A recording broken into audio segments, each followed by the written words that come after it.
I never heard that name before. Not in thinking being a gospel writer, but that makes sense. That makes sense. Yeah, this is pretty common in the ancient world for people to dictate letters. Hence the scribes. Right. Well, I don't know if traffic was bad. We'll give folks a few more minutes. Yeah, there was some. I come over from Marietta and I take the back way, like Post Oak Drift to Willio, and coming through Azalea. If you're going to go by down Azalea, oh my gosh, it's traffic all the way. It takes 10 minutes to get from one light to the next to make that right, to come up the hill and come here over the bridge. Yeah. Traffic light in Azalea was short cycling coming south. Oh. About 4 cars would get through. Oh, that's. I was just getting ready to say the Reese's can't use that excuse. That's right. That mile and a half they gotta drive. Oh, the Reese's always get a late start. Is traffic bad now? That's how I heard it. He's just trying to make you feel bad. Jeff said he's not gonna make it tonight. Oh, Jeff did? Okay. Experience time at work, whatever that means. And then Joe's out of town, I believe, so they won't make it. Oh, I'm going to be out of town the next 3 weeks, and you said that you record these? I do. They're even live streamed. Where do I find them? I'm so glad that you asked. What a wonderful... See, I didn't even have to make the plug here, right? So the live streams are on YouTube. Okay. Just click the live tab. The live streams, once it's finished, should show up there. Every once in a while they don't. It's a matter of we got to check a box on our end of things to make them public after the live. Sometimes it happens, sometimes it doesn't, right?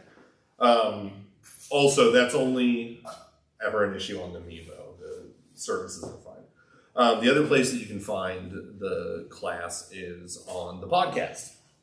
Usually takes about a week for the class to come out, but Cliff on the Go has not only all of my Wednesday evening classes, going back quite a ways at this point. It has all the sermons get posted there, as well as, you call it podcast exclusive content.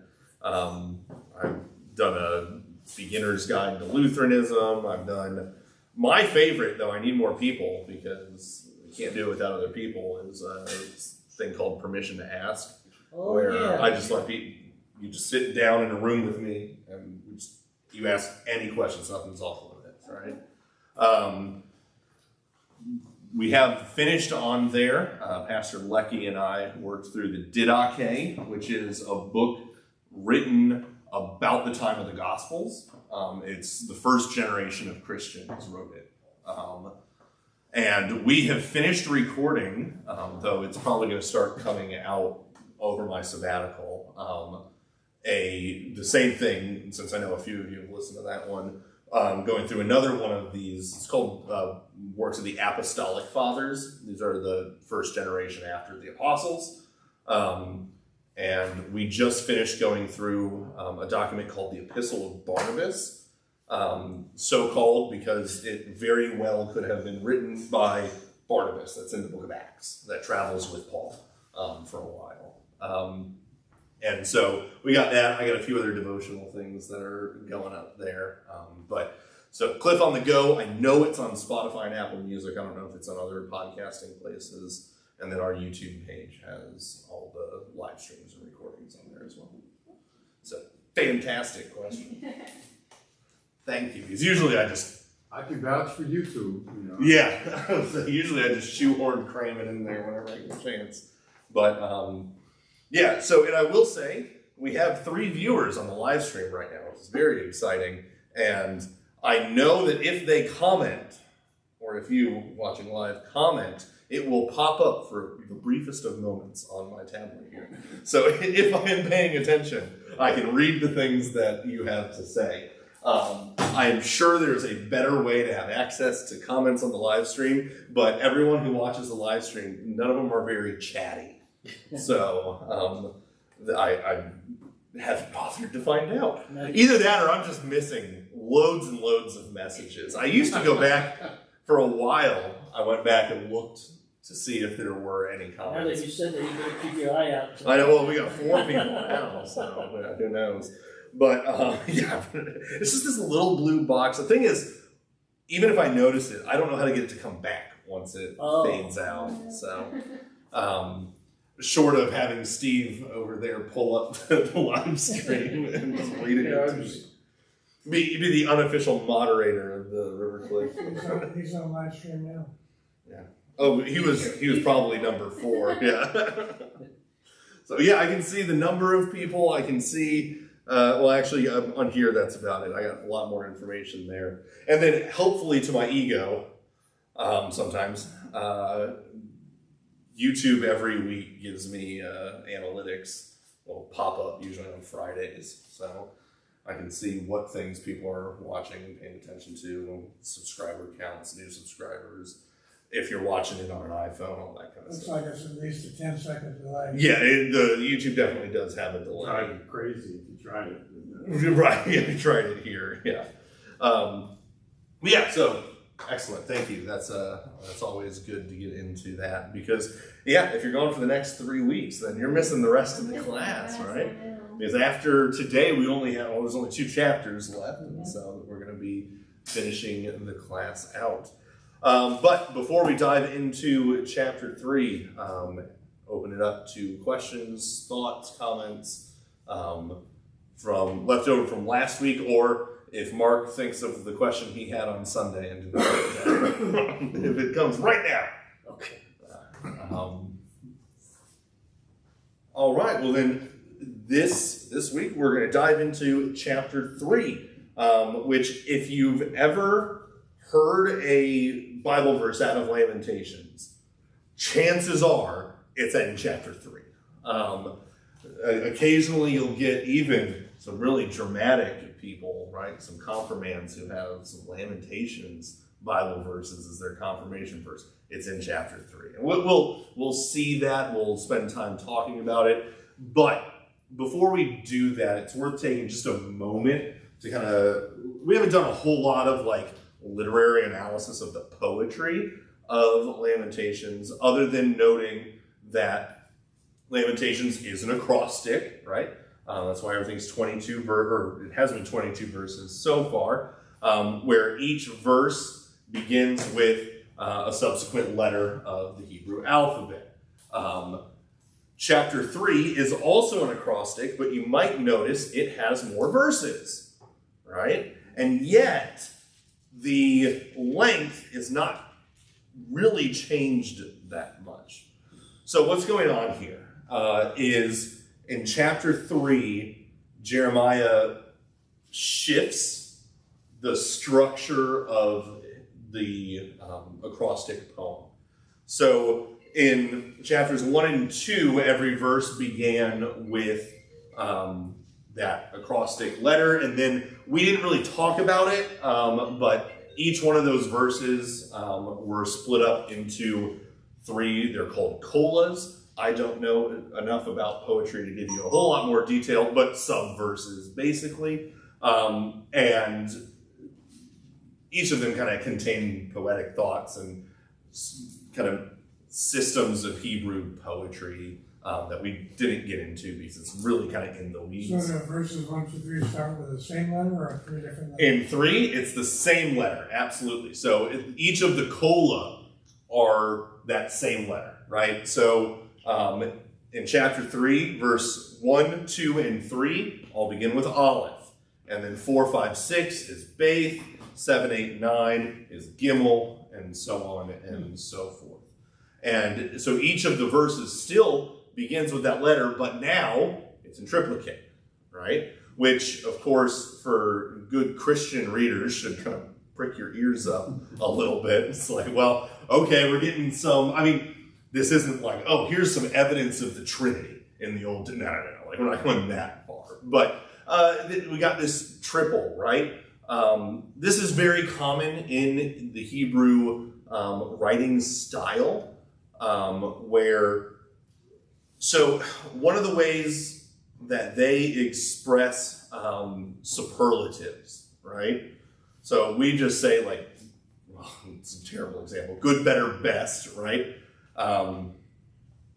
Fast, faster, fastest, right? The way Hebrew does something similar is they just repeat the word. So, like you would, it's usually with verbs though. So you smell a great smell. You feast a great feast, or you fight a great fight. And that's kind of how Hebrew makes things bigger. There's another way for them to do it to kind of get to that superlative, the fastest section, and that's to triple. And so in general, in Hebrew, in the Old Testament, whenever you see something tripled up, that is imagine it in all caps, exclamation point. It's really focusing your eyes there. There's a really obvious example where this happens pretty regularly. Isaiah 6 is one of them. Anyone know what this is? If you don't know, Isaiah 6 is the vision of the throne room. What do the angels say? We do it in church. Holy, holy, holy, right? God is holy, he's the holiest, he's really, really the holiest, right? It's just kind of piling that on top of itself, right? Not necessarily connected with this, but a fun thing in Greek is that Greek does this with negative ideas, where they just, you double up no. So the best example is when Paul says, shall we continue sinning that grace may abound, right? What's the... God forbid. Right, yeah, God forbid, by no means. He says, no. There are two different versions of the word no, may specifically, but it's very important for students to remember that no in Greek means really no, it's not a double negative. Just the way that language works. But in Hebrew, we're piling it up. So we're hitting really heavy emphasis here, right? And so we have that, the pacing, the acrostic kind of doubles down. Additionally, the first word of the chapter has changed, right? So not only has each of the chapters begun with an aleph, but chapters 1 and 2 have begun with the same word. How can it be? Whereas this chapter 3 begins with the first person personal pronoun ani, I. And so we see chapter 3 not only building an intensity, but also becoming far more personal. Jeremiah is speaking throughout the whole of chapter 3. And what we'll see is that in the first 2 chapters, Jeremiah is an observer, he's a comforter, he's present, but he is detached from the situation. In chapter 3, he intimately connects himself to what's going on in Jerusalem. He doesn't need someone else to lament, or he doesn't lament in the third person, if you will. He is in the middle of the suffering as well. And so not only do we have this kind of heightening of tensions with the repetition in the poem and kind of the higher intensity of that acrostic style, but it becomes far more personal as the speaker. Again, kind of ratcheting up the tension. And then in addition to all of this, chapter 3 is the center of the book. All right, we have 2 chapters before, we're going to have 2 chapters after. So you guys remember these? Or I don't know how long we've been doing this in school, right? Your story diagrams, you start with your setting, and then you have rising action, and climax, and then falling action and conclusion, right? This is how Western stories in the English tradition tend to work, right? And this is, of course, the most exciting part, where all of this gets resolved, yada, yada, yada. In Hebrew storytelling and Greek storytelling to an extent, especially in poetry, their diagrams look more like this, where the first half, especially in poetry, builds up to this central point, and the second half falls from it. But the most critical portion is that center point. We've talked about this literary style before. This often is called a chiastic structure or a chiasm, where, and it's not exactly this in Lamentations, but where this beginning section connects to the ending section. And then this connects to this, and then you have this center point. That's what it's all building up to. So that's a chiastic structure because of the Greek letter chi. They're usually written like that, but we're shifting it around. So this is all to say, what is the central, most important, most critical thought of the Book of Lamentations? Well, it's chapter 3, right? We'll get to what's in here. And even, I will say, even within chapter 3, we see a small version of this structure where we have kind of our entry point, the critical thought, and then the going out. And, well, let's just go to verse 22. We'll just read that central point, central theme here, right? The steadfast love of the Lord never ceases. His mercies never come to an end. They are new every morning. Great is your faithfulness. The Lord is my portion, says my soul. Therefore, I will hope in him. And it will continue on. And no, Tom, since I know you're doing the division in your head, not the center point of chapter 3. There's. I already figured that out. Right. I figured you were ahead of the rest of us on this one, right? What chapter was that? 3. Yeah, but what verse? 22 is where it started. 22? Yes, of chapter 3 of Lamentations. There are other poetic, linguistic things going on in the structure here that are not, for the purposes of this class, worth getting into. But we see this building, rising action up to kind of the central point of the steadfast love of the Lord endures forever, right? Which, if you remember the first 2 chapters of the book, and we're going to see it again in chapter 3, is that the tone that Lamentations has had so far? No, right? We got, I'm a sinner, God has punished me, and I kind of deserved it, but man, that was rough, right? In chapter 1. Chapter 2 is, God, you went overboard, and this was your fault, right? And then in chapter 3, we have the steadfast love of the Lord endures forever. Right?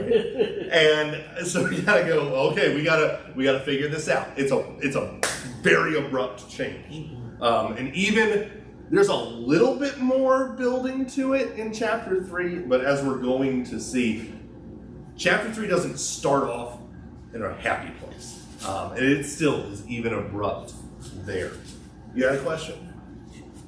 You just, now that Bill Arndt isn't here, I saw the questions on his face. I thought I saw them on yours. So, all right. Yeah. So acrostic style. All right. So what we will see in this chapter is that, again, the speaker throughout this whole chapter is Jeremiah. He has personalized the suffering for one, but we also can kind of see him trying to figure out what's going on, right? Or trying to take the reality that his eyes are seeing in front of him and taking his theological worldview that he has direct from God, right? And he tries to reconcile them.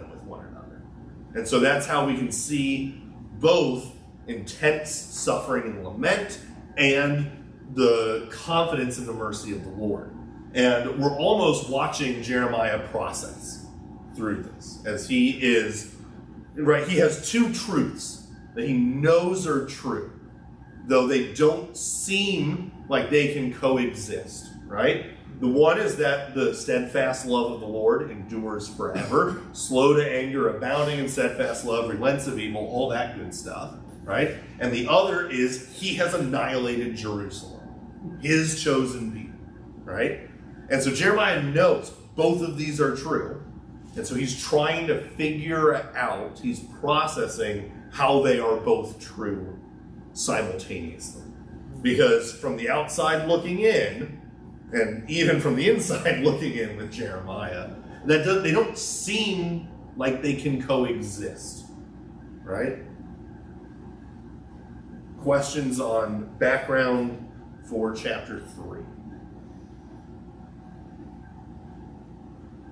Wonderful. Well, then let's tell you what. I usually spend 45 minutes to an hour not talking about.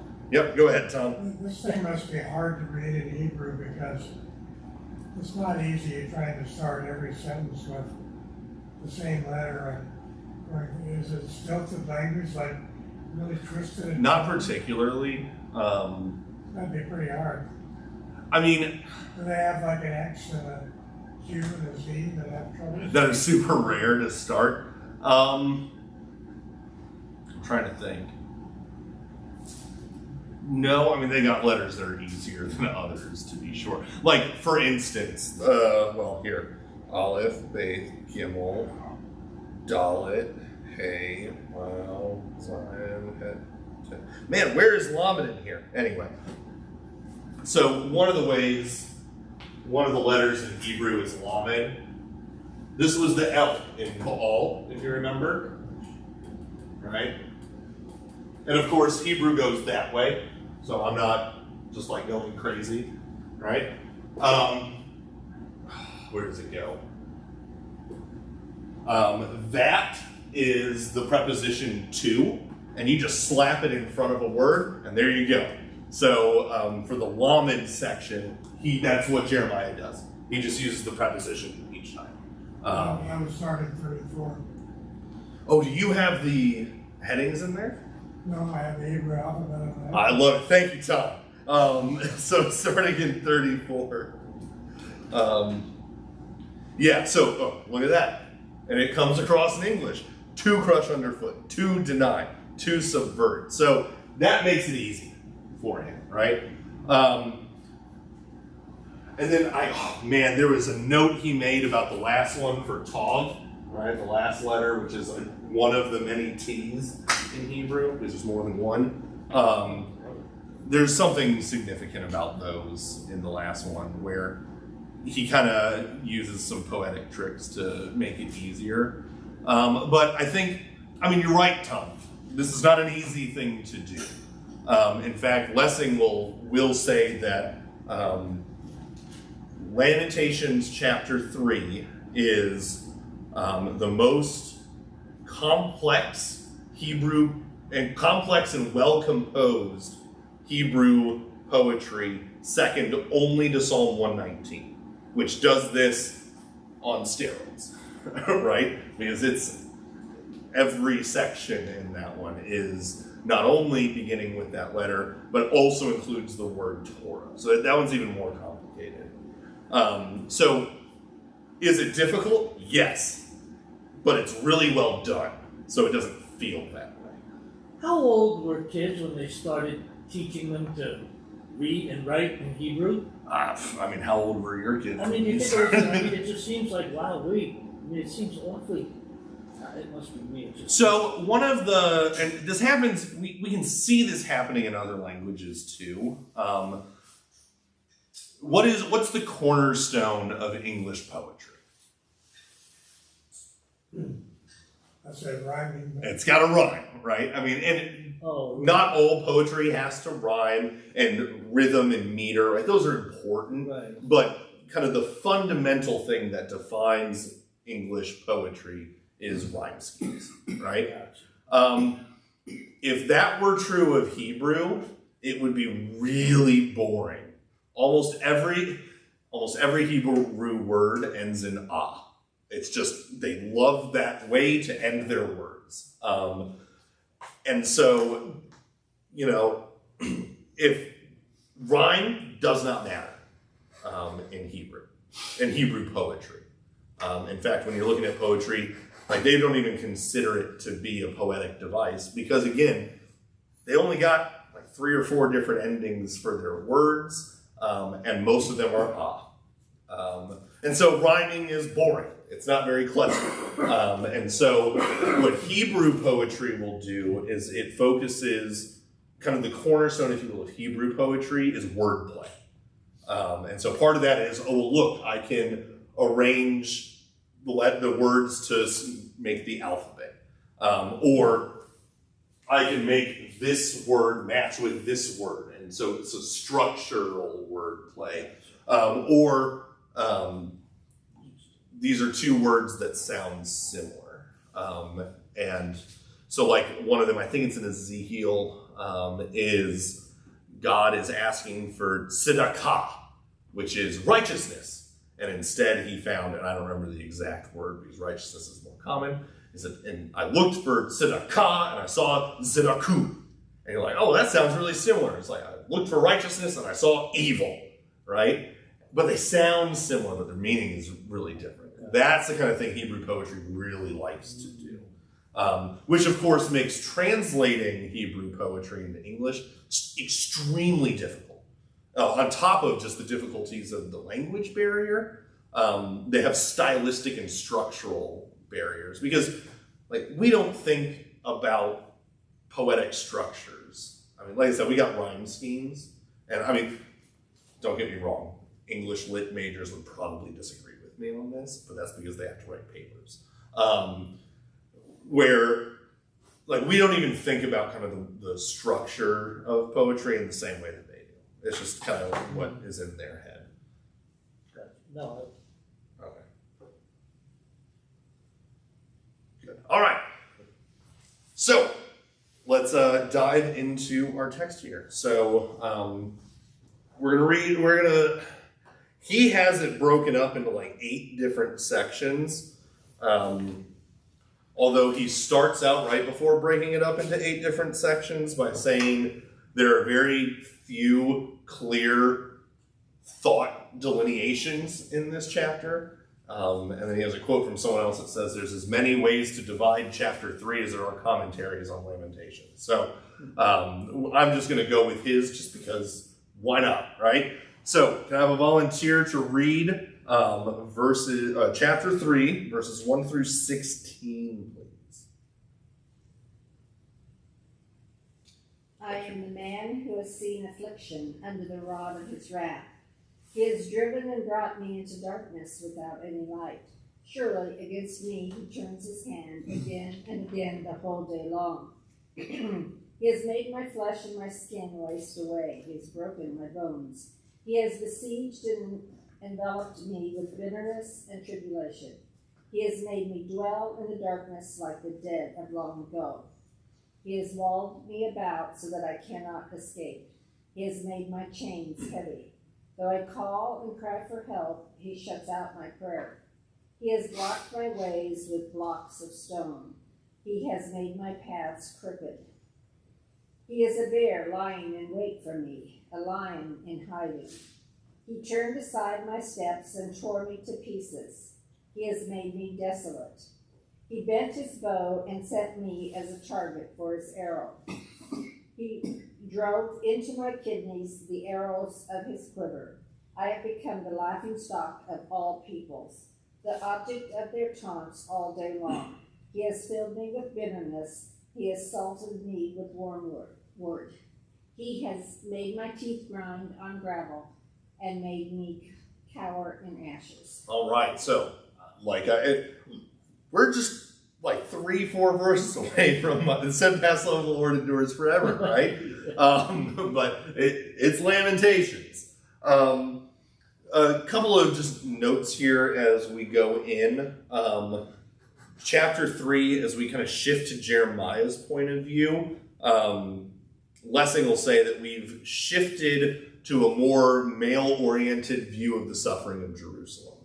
I think he's got a point to an extent here. When chapters 1 and 2, as Jerusalem is personified as a woman, we see more, all terrible images, right? It's never good, but more images of like my children have been destroyed. My princes have been cast out. Right, I have been laid waste and laid bare before the nations.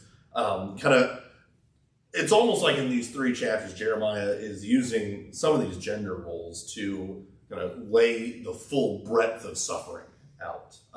Whereas here in Jeremiah, in chapter 3, we see a lot more just like violent imagery, right? I mean, where was it? He drove into my kidneys the arrows of his quiver, right? We see kind of a soldier's perspective on this, like actual fighting, brutality. I mean, it's never good, right?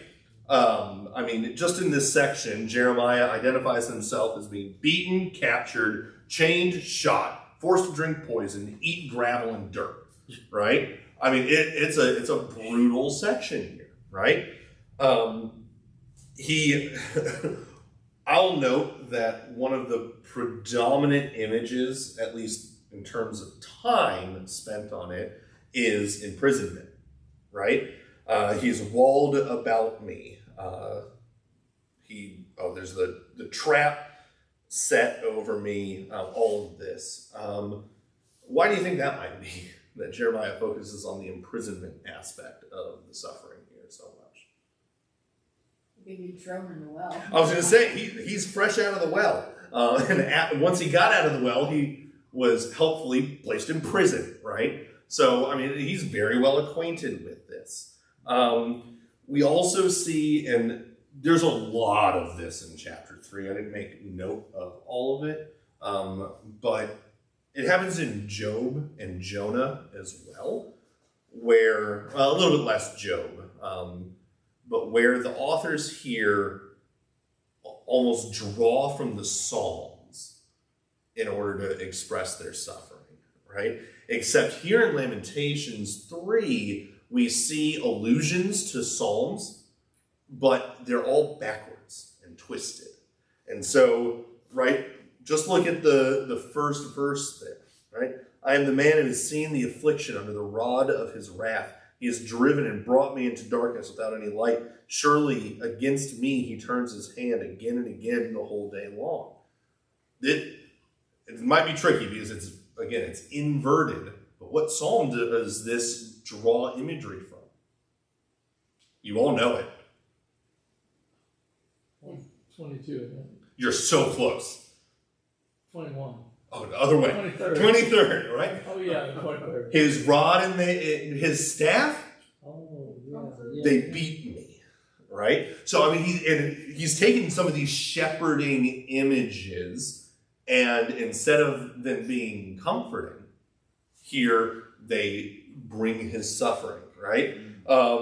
Verse 9, he has blocked my ways with blocks of stones. He has made my paths crooked. Right? Now, this isn't just from the Psalm. Psalm 1 is the one that comes to my mind here. But, I mean, all over the place, right? People talking about God, well, he makes my path straight, right? Well, not here. Here, so Jeremiah is taking these images from other sources of poetry and from biblical sources. That would have been, I mean, they're familiar to us. They were familiar to them too. And he's turning them on their head. And so, I mean, again, he's really... the tension's building, if you will. He's really driving this point home. He's filled me with bitterness and sated me with wormwood, right? I mean, that does kind of sound like some of the 22nd Psalm, right? And again, who are we looking for throughout the whole book of Lamentations? Jesus. If anything gets anywhere close to the 22nd Psalm, what does that remind us of? I'll give you a hint. The 22nd Psalm begins, my God, why have you forsaken me? Oh, no. Right? It's the Psalm, certainly the citation, at least, of the Psalm, is spoken by Christ on the cross, right? As they're feeding him vinegar and gall, right? By the way, you can now enter your own opinions into one of the hot topics of theological debate, is what did Jesus actually say in the cry of dereliction? Right? The cry of dereliction is, my God, why have you forsaken me? And you might think, well, Pastor, that's easy. It just says, my God, why have you forsaken me? Except there are rabbinic traditions, of which Jesus was one, right? Where sometimes rabbis would just say the first line of the psalm and would understand that his audience knew the rest of it and would just keep teaching. Or the question is, did Jesus do that? Just say the first line of Psalm 22, everyone there who wasn't a Roman knew the rest of it by heart. They didn't need to look it up, right? Or I forget which gospel that's in specifically, did Jesus say the whole psalm and the gospel writer just truncated it down to the first, because anyone reading that knows what the rest of it is. Like I said, you can enter your opinions because no one knows. And it doesn't matter one way or the other. For what it's worth, I land on he just said the one line, simply because how does a cross kill you? Suffocating, right? The 22nd Psalm is not short. And it's, in fact, so long that we recite that while we do the entirety of the stripping of the altar, right? So I think it unlikely that Jesus said the whole thing, just because it would have been exceedingly difficult. I mean, he's God, not impossible. But that's my humble personal opinion on the question of, how much does a soul weigh and how many angels can dance on the head of a pin, that kind of thing. But it is a question that we can ask, right? Questions on this before I ask a question on this? All right. So, Jeremiah has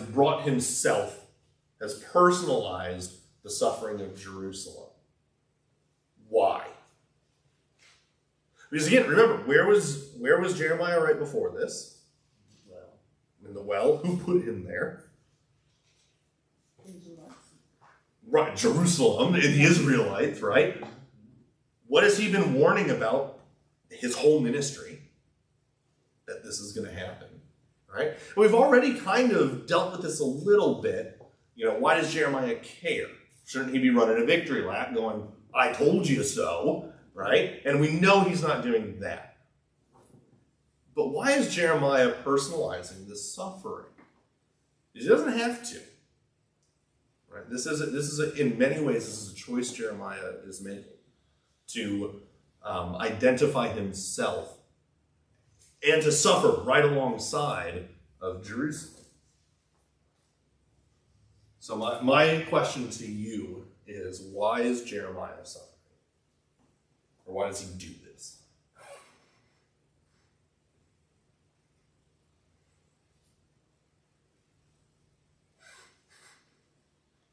Well, maybe we'll ask it this way.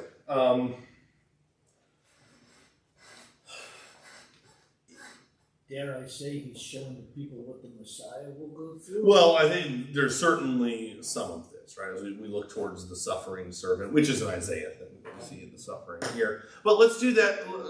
Let's just jump ahead to that point, right? So we see Jeremiah suffering alongside people that he doesn't have to suffer with, right? There's nothing holding Jeremiah there, right? He was freed by Nebuchadnezzar. Free run of the place, right? Could have lived in the palace, the high life, the whole 9 yards. And yet he doesn't, right? He willingly submits himself to suffering here. The parallel to Christ is significant, right? Does Christ suffer in his earthly ministry? Even before you get to the cross, the answer is yes. But then once you get to the passion, very much yes. Does he have to? Does he have the choice not to? Yeah. Right, okay, good, yes. See, this is that double negatives thing that I'm getting in my own head. Choice, but he chose. Right, yet he chooses to. So, we see both in Christ and Jeremiah, I'm just going to use a term here, this man of God suffering for others, let's just say, or even with others. I don't know. What does it matter? Why is that something that I'm spending time encouraging you to think about? Because if we're one body in Christ, then when one part suffers, we all suffer.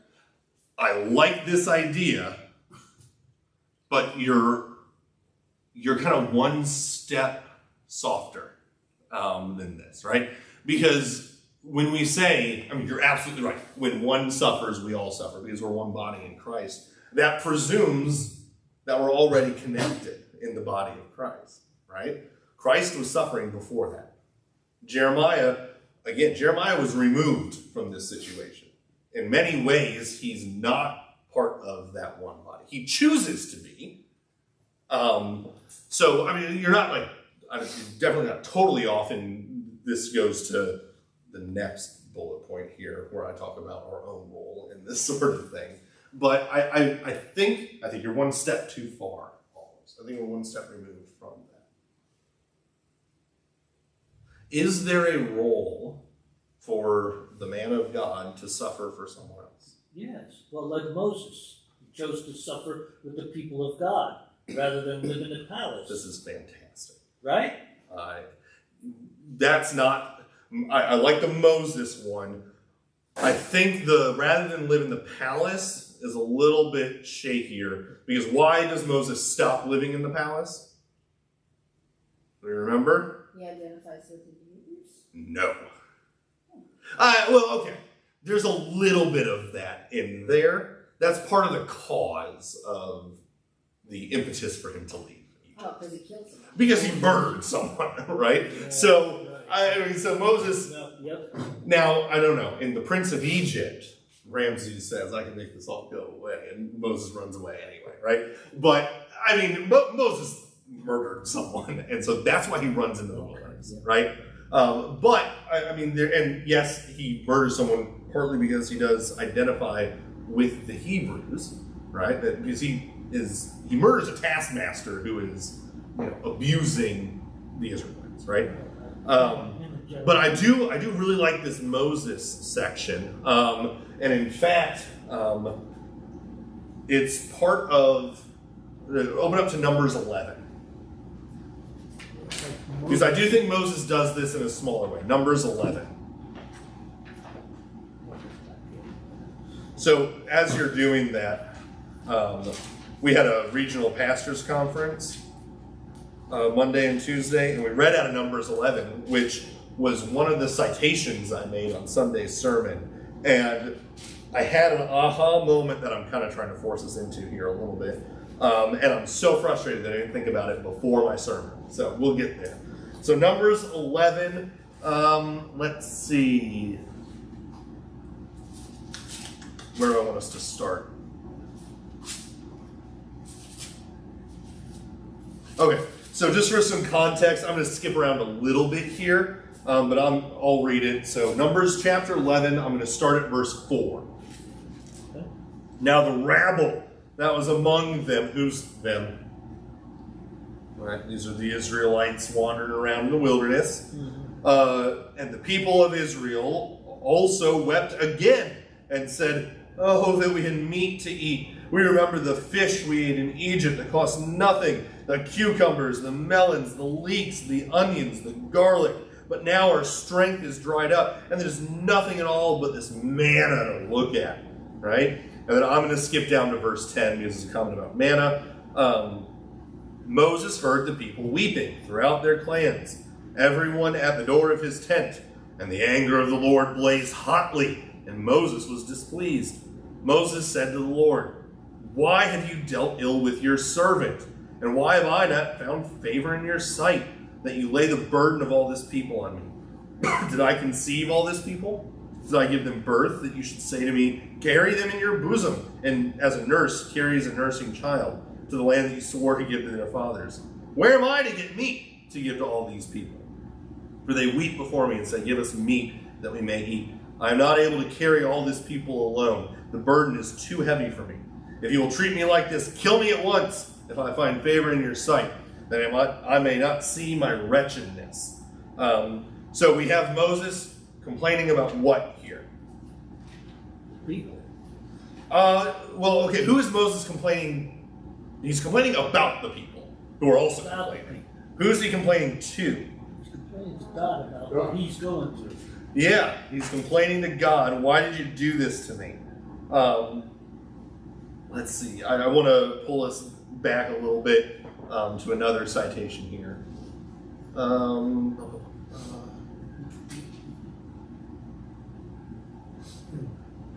Here you go. 11:15. Oh, go ahead. I'm in a whole different book right now. Go ahead, Tom. If thou art going to deal with us with me, please kill me at once. If I have found favor in thy sight, do not let me see my wretchedness. So just like, that's where it's going to be, kill me. Right, yeah. So this is, by the way, do you know what God ends up doing at the end of this? So one, this is where the citation came in. Moses appoints some elders to help him bear the load. Eldad and Medad aren't there, they're prophesying in the camp. But then how does God punish the Israelites here? It's great. You want meat? You got meat. Yeah, well, okay. You're right. What does it mean when God says you want meat, you got meat? He buries them nose deep in quail, right? And they die. A lot of them die as a result. So here we have Moses kind of, well, here he's not standing in between the people. Here's another citation, Exodus 32. This is the one I actually have in mind. This is the golden calf, right? Moses comes down from the mountain, so Exodus 32, starting at verse 9. And the Lord said to Moses, I have seen this people, and behold, it's a stiff-necked people. Now therefore, let me alone, that my wrath may burn hot against them, and I may consume them, in order that I may make a great nation of you. But Moses implored the Lord his God and said, O Lord, why does your wrath burn hot against your people, whom you've brought out of the land of Egypt with great power, with a mighty hand? And then he appeals to God's power over the Egyptians and that kind of thing. But Moses has this opportunity, right? God is ready to start a whole Abraham thing over again with Moses, right? I'll make a great nation out of you. That's the promise to Abraham. Yeah. He's like, I'm done with these people, Moses. We're going to start over with you, but I need you to go over there first, right? Why does he need to go over there? The smite rays coming down. God's getting ready to wipe out everyone, right? And Moses stands in between, right? He says, no, God, don't do that. Right? It appeals to mercy too, right? So here we have Moses, who's standing as this, dare I say, this intercessor in between God and the people. We have Jeremiah, who is suffering with the people that were kind of disconnected from him. And we have Jesus, who is standing and suffering and stands as intercessor for the people. All right? Why? What's the point of all this?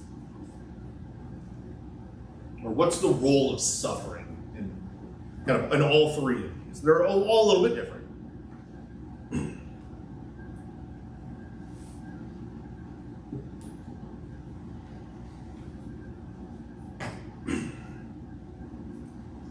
Well, and what if I said that we have a fourth one? I mean, Moses, Jeremiah, Jesus, and the fourth one is you. What if I said that part of your calling as a Christian is to stand in between and suffer on behalf of a people that is not the one body in Christ? That happens too. I'm not disagreeing with that. That's more like when I was talking with the kids in the children's message, right? That's more the uplifting and encouraging and suffering and lamenting and all of that alongside people, right? And that's there, but you're a part of that. What if I said that you were called to suffer for the sake of those who are not in the body of Christ? What might that look like?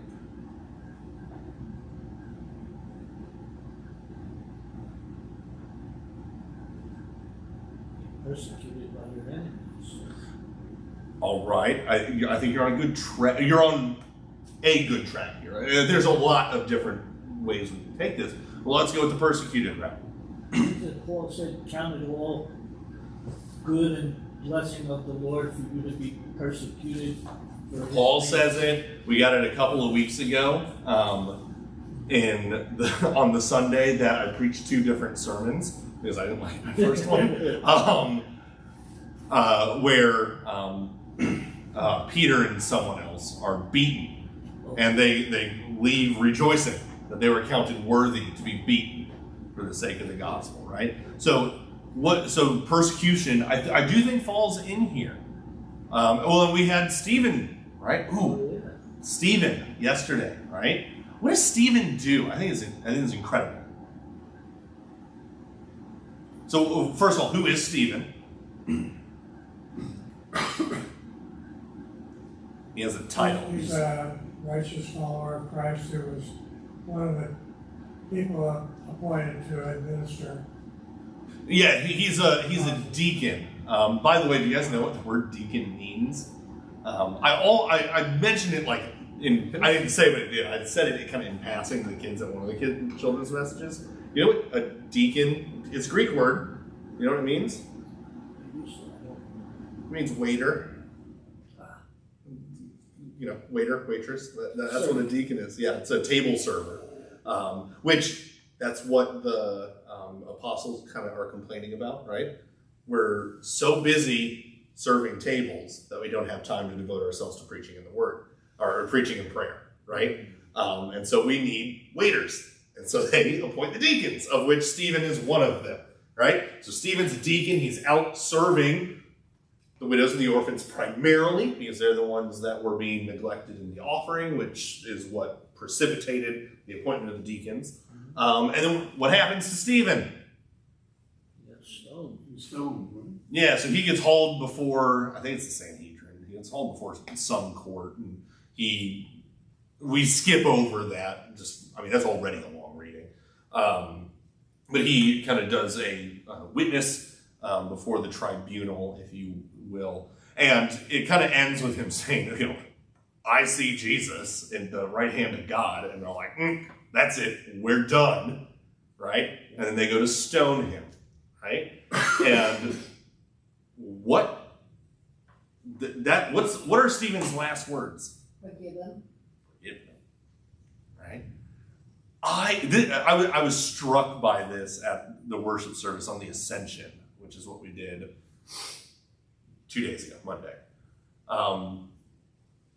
One of the things that Jesus is doing since he's ascended into heaven is he is serving as intercessor, praying and pleading before the throne of the Father for us, for the church, and for all humanity, right?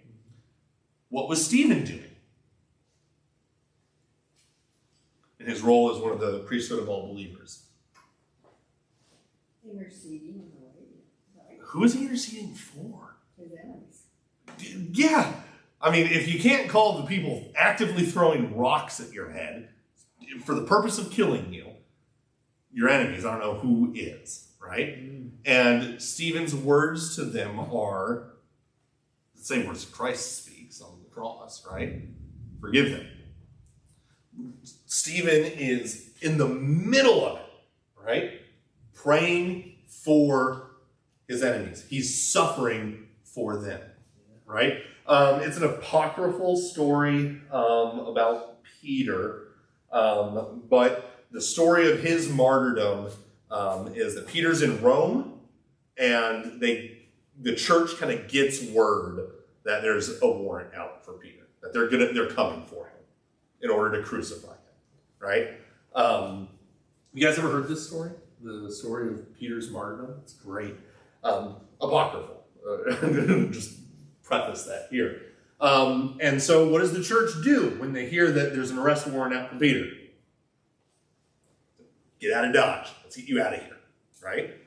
And so he does. So Peter flees the city of Rome, and as he's walking out the gate, who does he see but Jesus carrying a cross into Rome?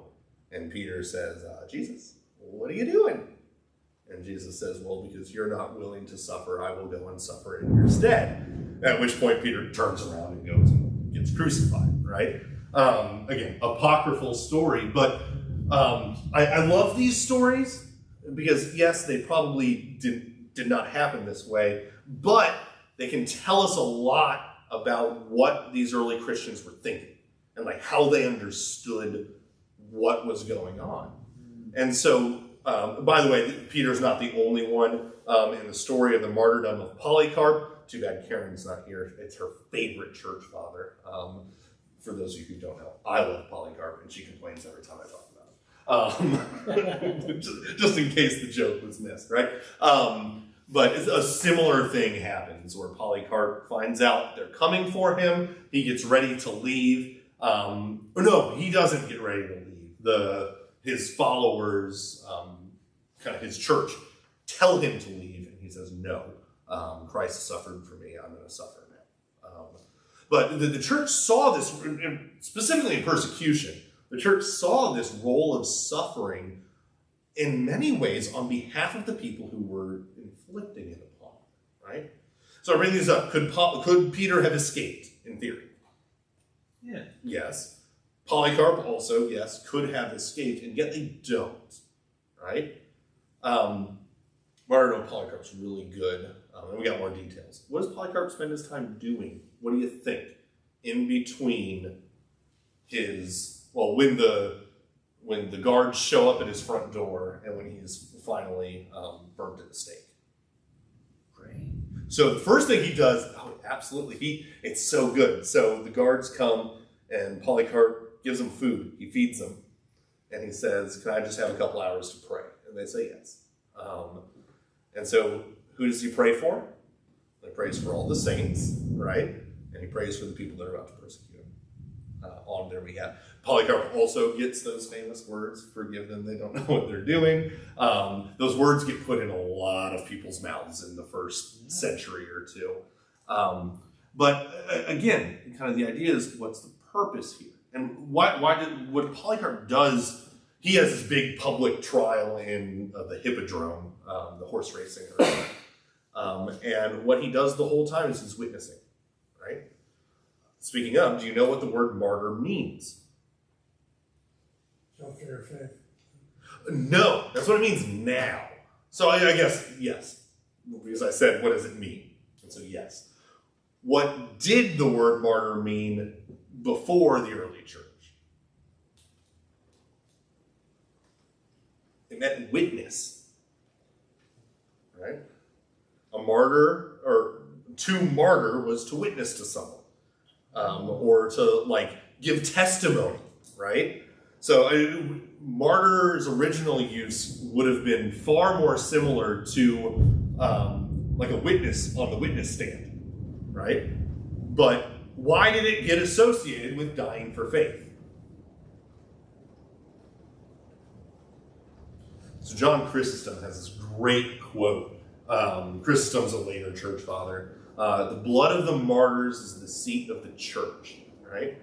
What happens to people who watch Christians die? Well, there's no greater witness to their faith, right? I've brought this up before, we have a number of external sources within the Roman Empire, so non-Christians, who can't quite make sense of Christians.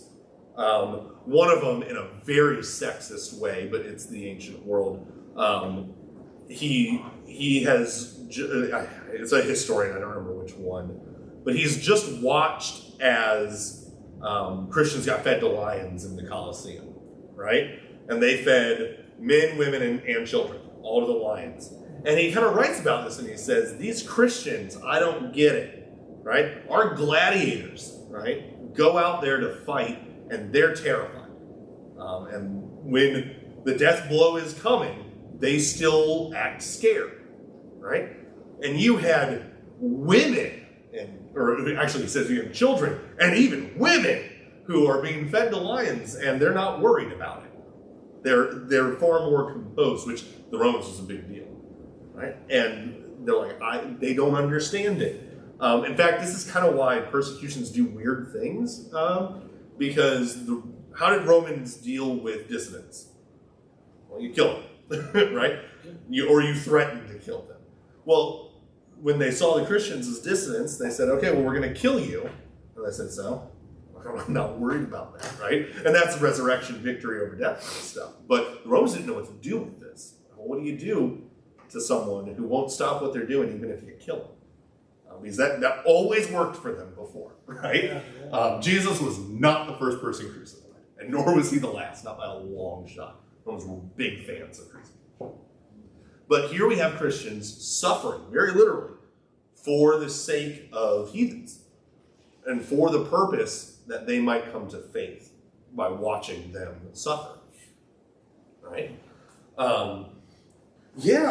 So what struck me specifically, it's kind of in this sense, especially with Stephen and some of these other places, right?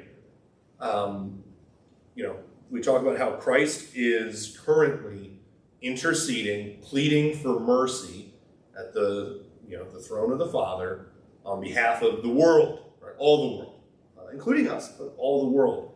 When was the last time any of us, I'm including the church, prayed that God would have mercy on unbelievers? I mean, to be fair, it's in a couple places in our liturgy. In the Kyrie, it kind of sneaks in there a little bit. And it's, right, we do the common introduction to the prayer of the church.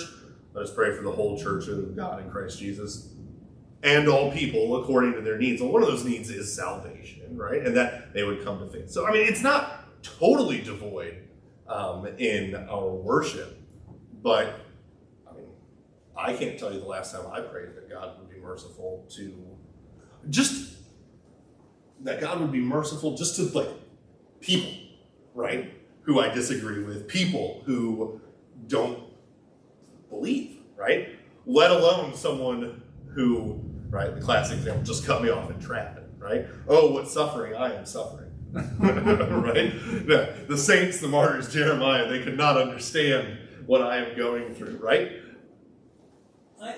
I often, even daily, pray for God to soften the hearts of unbelievers, but to be honest, I don't think I've ever prayed for them to have mercy just the way they are.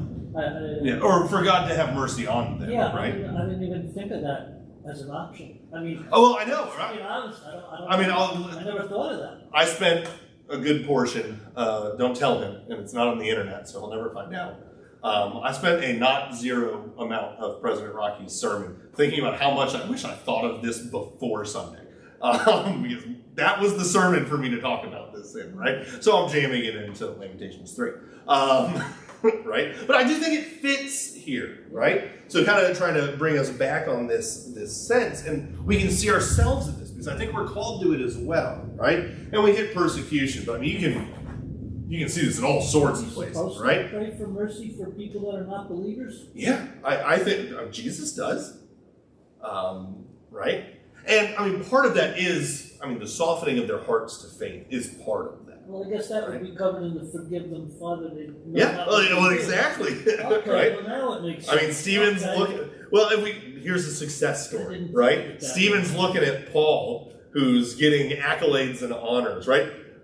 They were throwing cloaks down at his feet as he oversaw the stoning of Stephen, right? Yeah. Who's the person right before Paul in the Bible that gets cloaks thrown down at his feet? Jesus during Palm Sunday, right? Yeah, into the city. That's the level of honor that the people there were giving to Paul. And Stephen looks him dead in the eye. I just picked you because you're looking at me. Looks him dead in the eye and says, "Forgive him." Right? And God does, right? He has bigger plans for Paul, right? And I think had Stephen not said this, I still think Paul would have, turned out the way he did. But right? For God so loved the world, right? Jesus comes not to save not to heal the healthy, but the sick. I think praying for God to forgive the sins of us too, right? I think we should be included in this, right? I will say there's a portion of it's a portion of the litany, which we do very rarely, and the translations we use and the types, there's a lot of litanies, don't always have it, but I've heard it recently looking at liturgies because I'm a nerd, right? Where there's prayers, Christ have mercy on me, a sinner, right? And then it continues on and on. And these sections often end with, have mercy on those who hate me. Have mercy on my enemies, right? Which Jesus outright tells us to do, Yes. right? He is not subtle about this. But yeah, I mean, I think, we talk about turning the other cheek, and it's in the Sermon on the Mount. How often do we, I think often when we hear turn the other cheek, we think, don't punch them back, which is in there, right? I mean, I think that's an important part of it. But I think turning the other cheek also includes, right, Father, forgive him for striking. I think that's in there too. Yeah. And I would imagine if someone does you a wrong, here's your challenge, right? Next time someone does something to offend you, spend a week every day praying that God would forgive them for the offense that they've done for you. And I bet by the end of that week, that offense isn't going to be that significant. Maybe even better. Every day that week, start by saying, Jesus, have mercy on me, a sinner, and then say, have mercy on them for their sins against me, right? And by the end of the week, see how you feel. It's not in the Lord's Prayer. It's absolutely in the Lord, right? Forgive us our trespasses as we forgive the sins of those who trespass against us. I mean, and we're getting a little far afield from Jeremiah here, right? But one of the guys at the conference said, well, this sounds a lot like the parable of the unmerciful servant, right? You know this one? Unmerciful servant owes $10 billion tumbled to the conversion rate, and God forgives him, and then the master forgives him, and then he sees someone who owes him $20, and he throws him in debtor's prison, right? Man, how often is that the way we approach things? And how often, right? This is a bit of law stuff here, right? How often do we kind of say, well, I don't want to throw him in debtor's prison. I'm not happy with him, but since I don't want to get even with that person, then I'm not the unmerciful servant. I don't think that's the message. I think it is forgive that debt, right? Now, just so that we're not going to get there, because we never get through anything in my class, right? You guys know that. Ooh, maybe when I get back from sabbatical, I'll teach Lamentations again, but we'll do the second half of every chapter. Where right? are you going? I'm just hanging out around here. End of the month. Okay.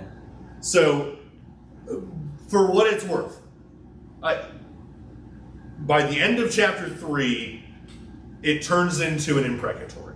I mean, Jeremiah is calling God to take vengeance on his enemies and to punish the sinners who destroyed Jerusalem. And so, again, we talked earlier about how Jeremiah is kind of trying to synergize. God is loving and merciful, abounding in steadfast love, and he has annihilated Jerusalem. They don't seem to fit, and he's processing that. I think we also need to process suffering for the sake of even unbelievers and our enemies, and recognizing that justice against sin is a good thing. You don't get to take it, but God does, right? And praying for that is good. Now, I don't suggest in this challenge you go in, God have mercy on me, a sinner, God forgive them, and punish them. That's going to defeat the purpose, right? The punish them part we do naturally enough on our own, right? But there is a tension here of recognizing. Well, we'll put it this way. I mentioned in those two stories, right? Both Peter and Polycarp at least consider running away from their martyr. This actually becomes a problem in the early church that they have to deal with, where people were intentionally getting themselves martyred. If you remember, we did the Fathers of the Church series, Origen, and his father was being arrested to be martyred, and Origen really wanted to go with him. And bonus points, if anyone remembers what stopped him. His mom threw all his clothes out the window, and he didn't want to get arrested naked. He was too ashamed of that, right? Athanasius gets blasted after the Council of Nicaea because groups of Arians come into Alexandria and try and martyr him.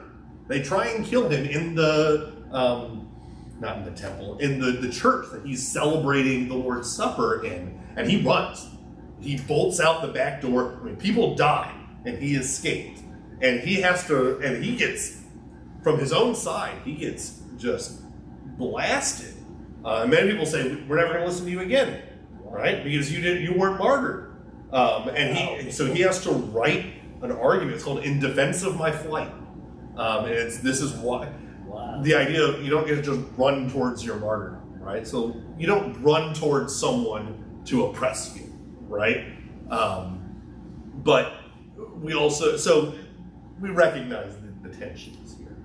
All right, let's hit the good stuff before we're done here. Volunteer to read. We are going to skip a little bit. Where am I in my notes? Oh my goodness. 21 to 39, please.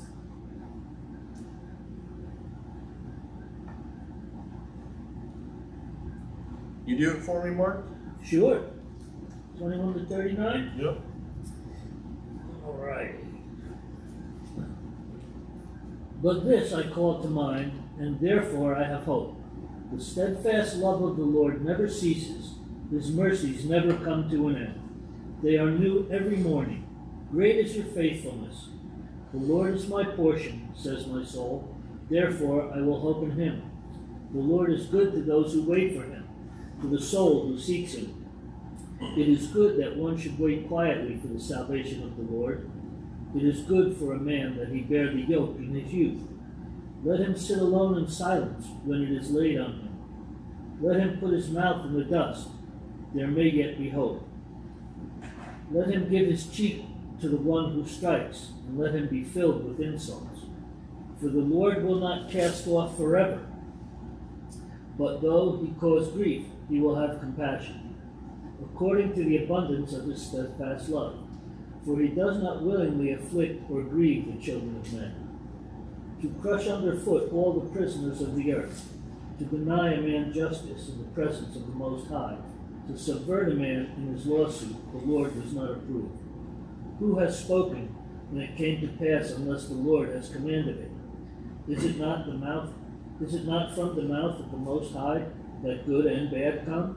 Why should a living man complain, a man about the punishment of his sins? All right, so here we have, this is probably the most theologically tight-knit portion of the book of Lamentations. Whereas most of it's just, right, like kaleidoscope of emotions. Yeah. We have here Jeremiah making, right, he's in the midst of his lament, as there's nothing to hold on to. Where does Jeremiah go for hope?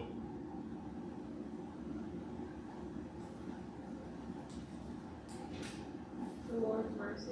Yeah, that steadfast love of the Lord, right? The Lord's mercy. That even though he punishes, right, he also restores.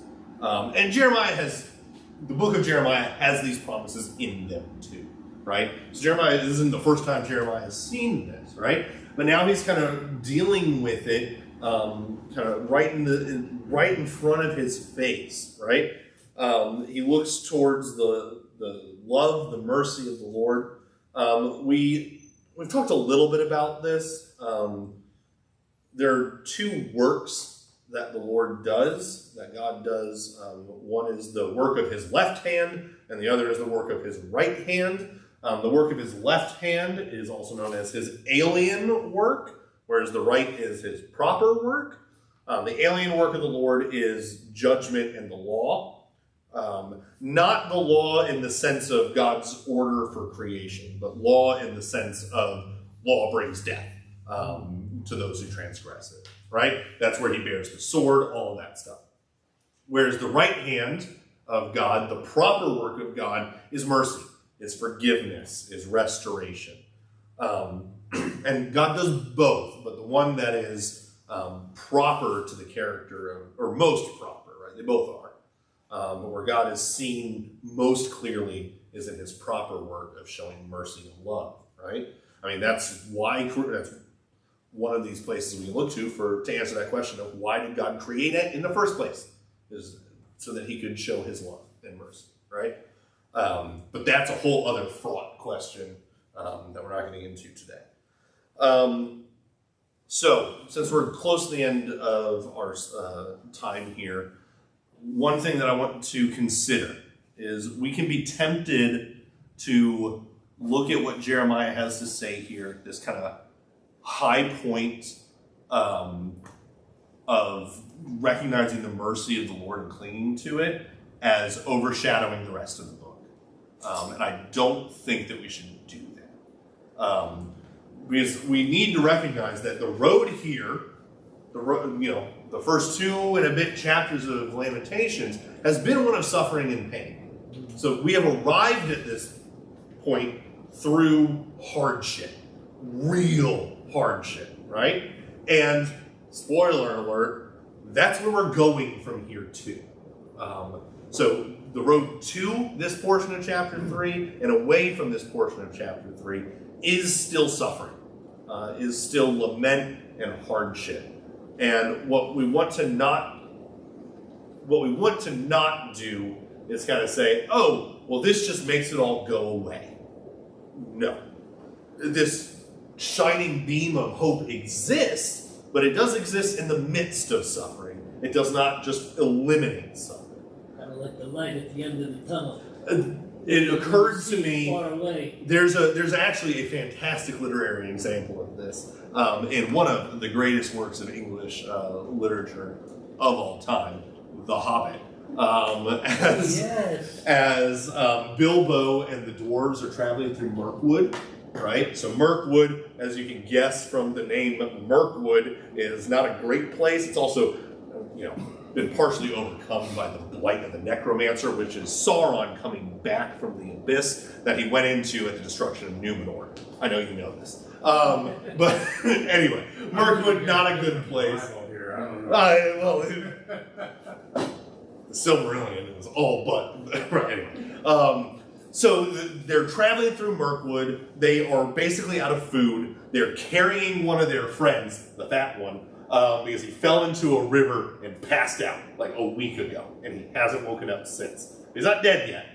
And they are just going on this path that they've lost a couple of times, and they do not know the end of it. They don't know how far in they are. There is no map. Gandalf abandoned them at the entrance of Mirkwood. They're alone in darkness. And what do? They say, Bilbo, climb up a tree. Because they can't see, they don't even know if it's day or night. So thick is the growth, right? They're so in the darkness. They say, we need you to climb this tree and see if you can see something, right? And so Bilbo kind of climbs this tree in utter darkness and despair, and he pops up above the foliage, and it's the most beautiful thing he's ever seen. It's a sunny day, the birds are chirping, the landscape is fantastic. He does end up seeing like an end point for them to go towards. But where was he just? Muck and mire. In the muck and the mire. Where's he gonna be in a few minutes? Still in the muck and the mire. Oh, Yet he has hope, right? He sees this bright shining hope in the midst of the dwarves and his suffering, right? And he's able to cling to that hope, and he brings it down and tells the dwarves about it. And a couple of them try and climb the tree, but they're too big for the branches or something. And they say, well, we'll just have to hold on to the message that you brought us, right? It's almost like Tolkien was an extremely devout Catholic, and he just baked, prophetic messages into his books or something, right? But it's kind of a similar sort of vibe, right? We have this beacon of hope in the midst of suffering. Does it make the suffering disappear? No. But does it give you something solid and tangible to hold on to in the midst of suffering? Yes. Yeah. Which, up until now, we really haven't had.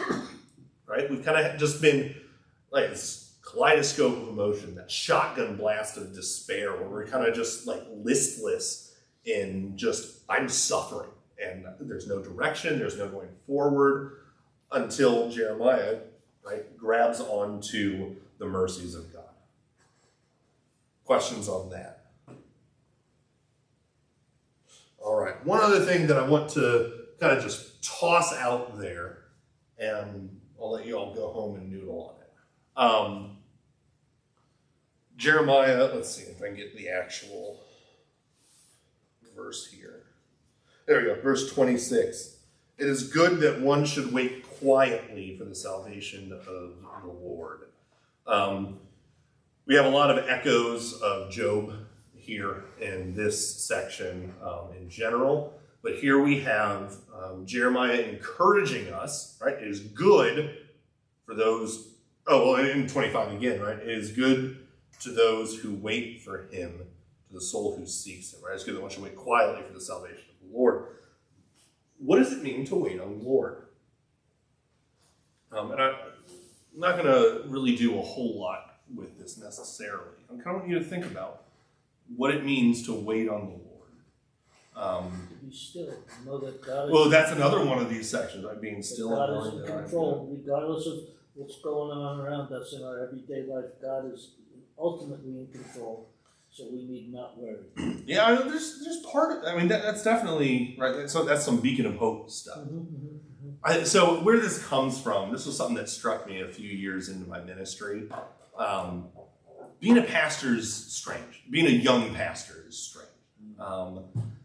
In the sense of, I think, among my peers, I am far more acquainted with the end of life than most people my age. Because I've been with people through that process.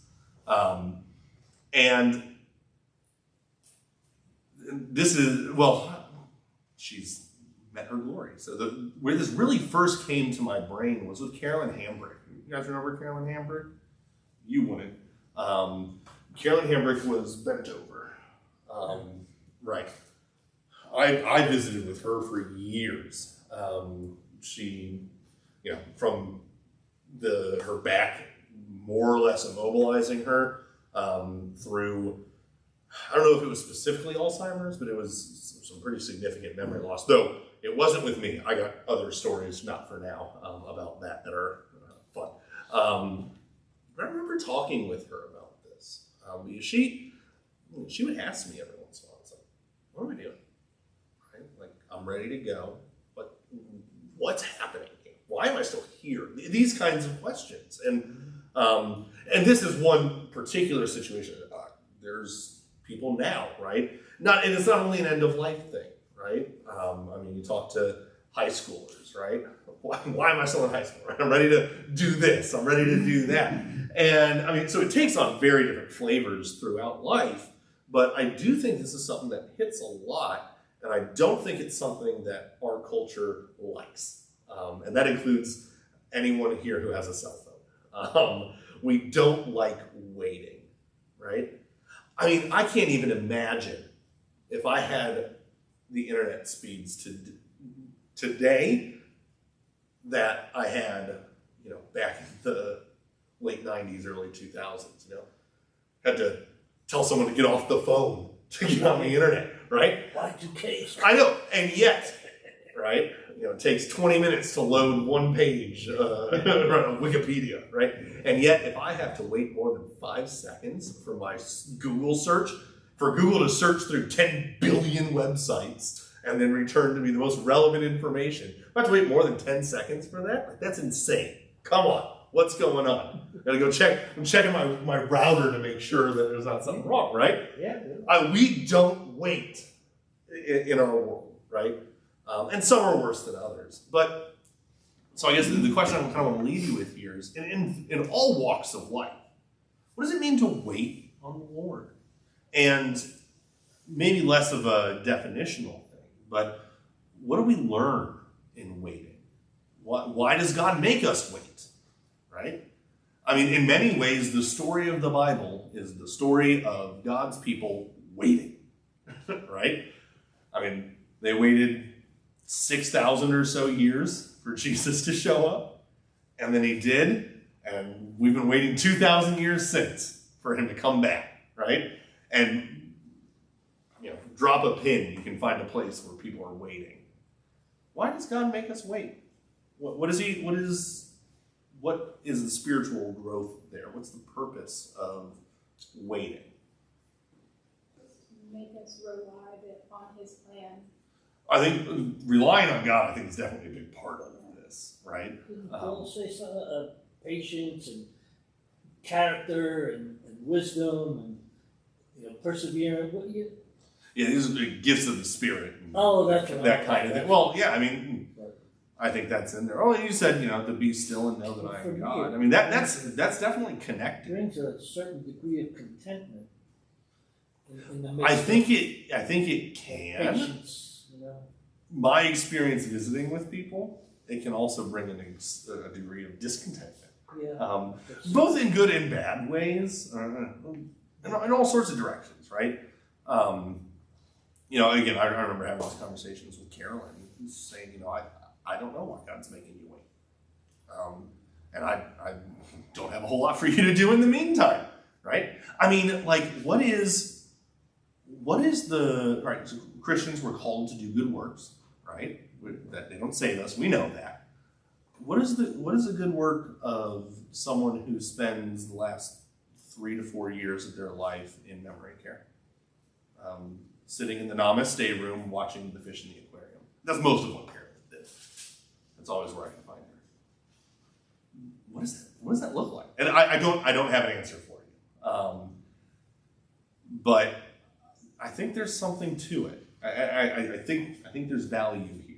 This is one of those things that we can mine into. I don't know what's at the bottom of this, but what do you think it means to wait on the Lord? As a Lutheran pastor. Yeah, right. As the one asking the question. Right? Yeah. Right after I said I don't have an answer to any of this. It's all good. No, I think, I have also spent some time thinking about this. I think I think you hit onto a nerve here. Waiting on the Lord really forces you to realize that you owe everything to God, that God's in control, that all things are done at his mercy. Waiting on the Lord teaches trust, right? Because you don't wait if you don't trust. True. Yeah. I think it breaks you down. Right. Well, it can. All you have is God. Yeah. Well, right. Absolutely. But yeah, I mean, I think, like I said, if you don't trust, you don't wait. You do, right?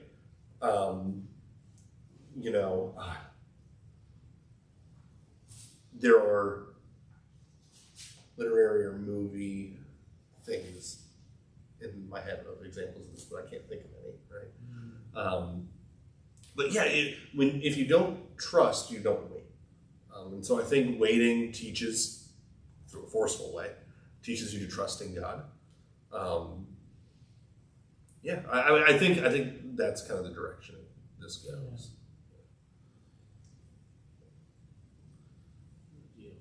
Good. Like I said, I just asked an open-ended question. I'm certain there is an answer. I don't have it yet, though. So, but with that in mind, any other questions that you guys have of Lamentations 3? Like I said, from here, it goes back into lament and suffering, and Jeremiah is calling on God to bring justice. I mean, that is a part of this as well. Waiting on the Lord could be to watch and pray, too. That's another way. I think there can be different ways that we can choose to wait on the Lord. Waiting does I don't think not there's one thing mean that says it means this. Yeah. I don't think it necessarily means that you're impassive. Yeah. Or that you are passive, that you're not doing anything. But the things, to watch and pray, right? Watch like the watchman on the walls, like that's very different than there's a trying to justify yourself sort of thing. But waiting for God's salvation. It also confirms your belief when you wait on God. Otherwise, people say, "I'm just waiting to die." Yeah. That's pretty like an ungodly thing, to, you know? Well, and like I said, I will say Carolyn Hambrick was a delight. I very much loved all my visits with her. They were a lot of fun. But yeah, she was waiting, and that was something that Like, we. I meant like some Oh, I people know, are I like, you know, No, I know. very outspoken and yeah. anti-God Oh yeah. about atoms, you know? Yeah, that sort of Killing time. waiting looks different. Yeah, that type of, Absolutely. that's very different than what we think of it as, or me, you know. All right, well let's take a minute and let's close with the Lord's Prayer. Our Father, who art in heaven, hallowed be thy name. Thy kingdom come, thy will be done, on earth as it is in heaven. Give us this day our daily bread, and forgive us our trespasses, as we forgive those who trespass against us. And lead us not into temptation, but deliver us from evil. For thine is the kingdom, and the power, and the glory, forever and ever. Amen. All right, I will see you all Sunday.